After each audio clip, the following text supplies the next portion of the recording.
Alright, what's up guys? My name is Zack, and today I am driving a 2009 Pontiac Torrent. Up front is a 3.4 liter V6, and down below is a 5-speed automatic transmission. Now, I am super excited to be driving this Pontiac Torrent because these cars are super weird. They were only made for a short amount of time. Pontiac isn't around anymore, and that is a trifecta in my book. So I'm excited to share this strange, odd, yet sporty SUV with you from a company that no longer exists. But if you would like to submit your own vehicle and have it reviewed here on the channel, you can head on over to my website, zackpradel.com/submit. It's a quick and easy submission form. It takes under a minute to fill out, and I come out to you. And if you'd like to see all my videos weeks or sometimes months in advance, you can head on over to my Patreon for only $5 a month.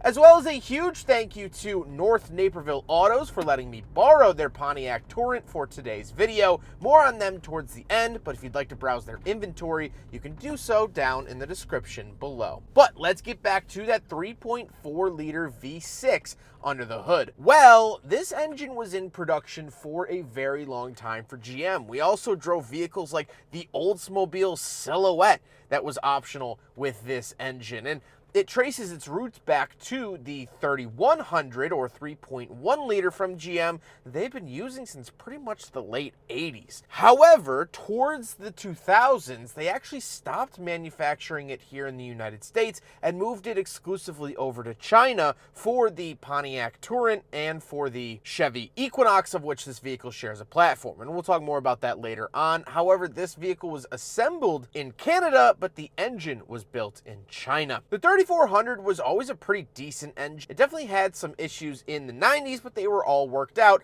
by the time it reached its third generation here in the Pontiac Torrent. Like I said, paired to it is a 5-speed automatic. Now, if you got the GXP, you would have gotten a 6-speed developed by GM. This is a 5-speed developed by ASEAN. However, you could find these with a 6-speed if you wanted, and the 6-speed came with the bigger 3.6 liter V6 for the GXP. Last but not least, this particular Torrent is front-wheel drive. However, you could find them in all-wheel drive. How does it feel to drive the Pontiac Torrent? Well, it is 99% the same as the Chevy Equinox. However, they actually recalibrated the electric power steering and gave it stiffer suspension for a more sporty feel for the Pontiac badge. That being said, it doesn't ride all that great. I wouldn't say this is a very sporty SUV, but this is the base model. You could also go up to the GT or, as I mentioned, the GXP with the bigger engine and one more gear. Visibility is good. I really like the size of SUV that this is, and we'll talk about that again later on. But honestly, it drives like a Pontiac G6 on stilts, and I don't think it's any mystery why. With that stuff out of the way, let's talk about the interior. Well, in front of me, I have 4 gauges and a little screen. Off to the left is my speedometer. Up in the center, we get our fuel and coolant temperature, and off to the right is the tachometer, along with that little odometer screen that I can actually cycle through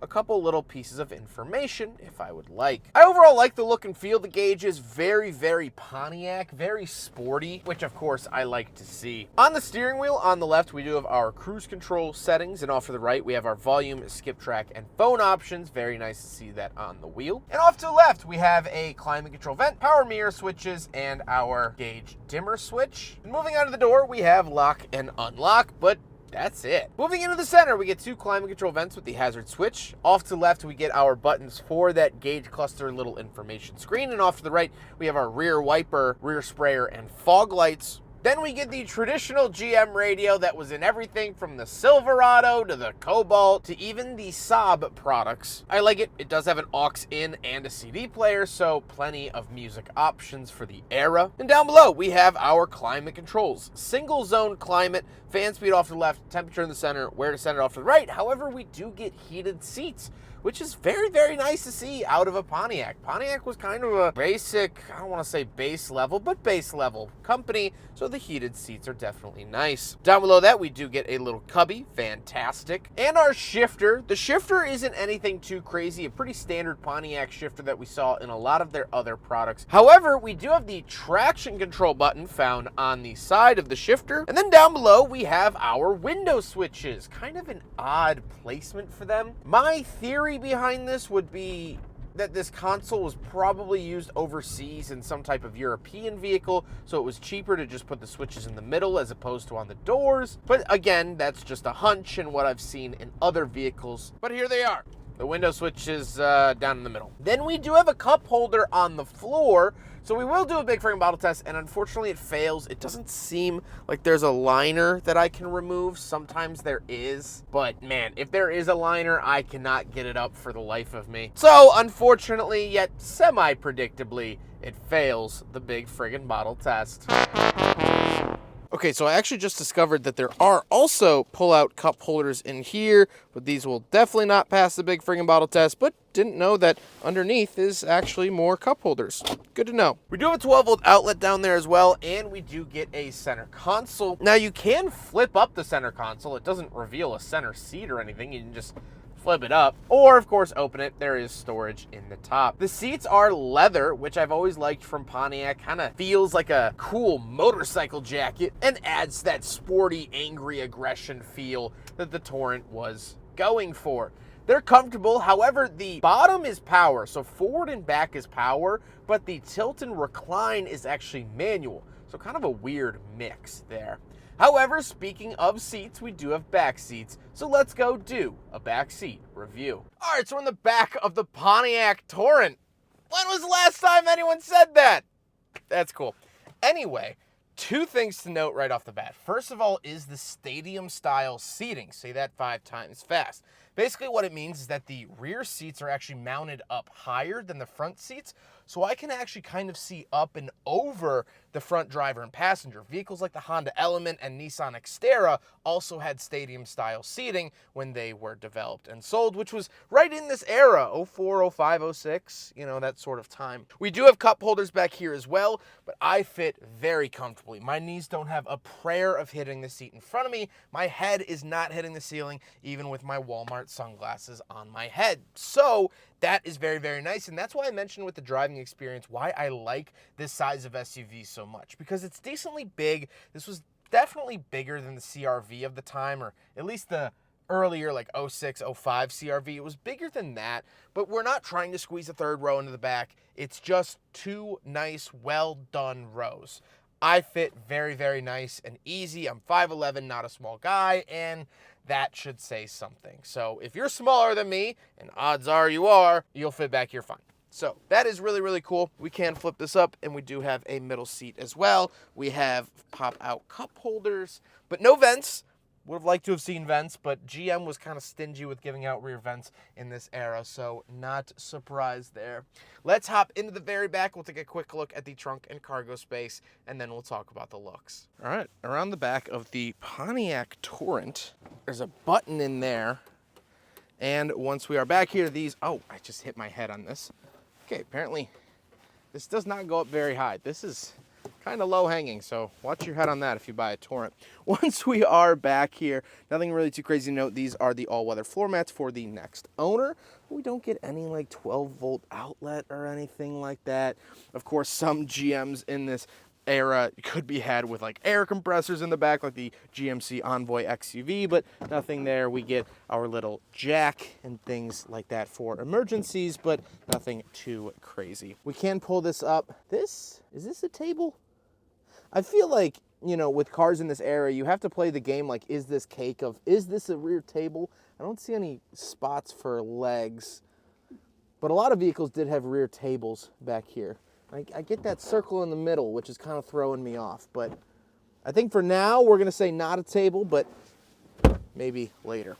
But there is the rear cargo space of the Pontiac Torrent, which is actually quite abundant. Now we got to talk about the looks, and first of all, I do want to apologize. It is February when I'm filming this video, and our town has salted the ever-living crap out of the roads. This was clean this morning, and I drove it for an hour, and this is what it looks like. So I apologize. I just can't get a clean car this time of year. But this is a clean car underneath. It's just the salty weather this particular week that I'm filming it. So apologies there. But I do really like the look of The Torrent, it's different enough from the Equinox. This was shared a lot with the Equinox, but I think they changed it enough visually to set it apart, at least in a parking lot, from this and the Equinox. So I like that they gave it that little bit of effort, and I like that they gave it the Pontiac pizzazz. You know, it's angry. It feels like it has something to prove, which has kind of always been Pontiac's mantra.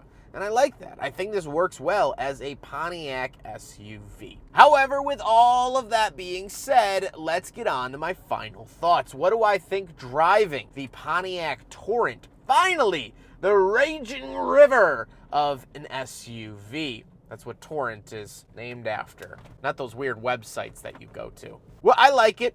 I like it a lot. I was very, very excited to do this review because this is kind of my lane of car. The weird forgotten vehicle. I mean, I'm probably the only person putting out a video today about a Pontiac Torrent, maybe this week and possibly even this month. I mean, it's just one of those forgotten SUVs that came and went like the tide and no one even batted an eye. But it's a car from a company that doesn't exist anymore, and so I must put on my museum curator hat and talk about Pontiac as a whole. This car does suffer in several areas with quality control. A lot of the stuff is very plasticky in here. It doesn't feel comfy cozy. It feels somewhat off-putting. Again, like it's angry that I have to be driving it. And some of the paint has scratched in here. Just some of the interior bits haven't really held up all that well. But that's to be expected. GM was bleeding money in 2008 and 2009. This was built in September of 2008. And so they had to cut corners. And so what that means is when a panel needs 3 screws to be securely fastened,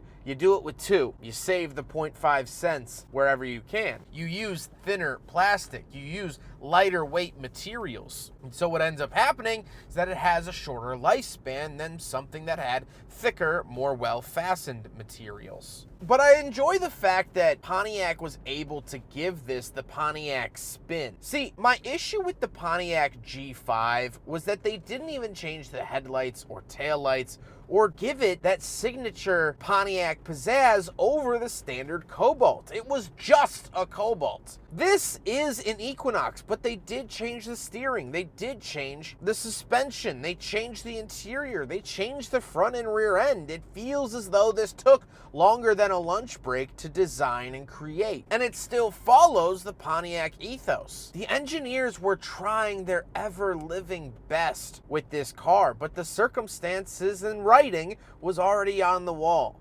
Pontiac was going down the tubes. But it went down the tubes without losing too much of its identity. The Pontiac Torrent was one final wheeze as Pontiac's foot went out the door, as it stepped into its afterlife and memorial persona. I see this as a thumb popping up as it is lowered into the lava down below. A gasp. And then darkness.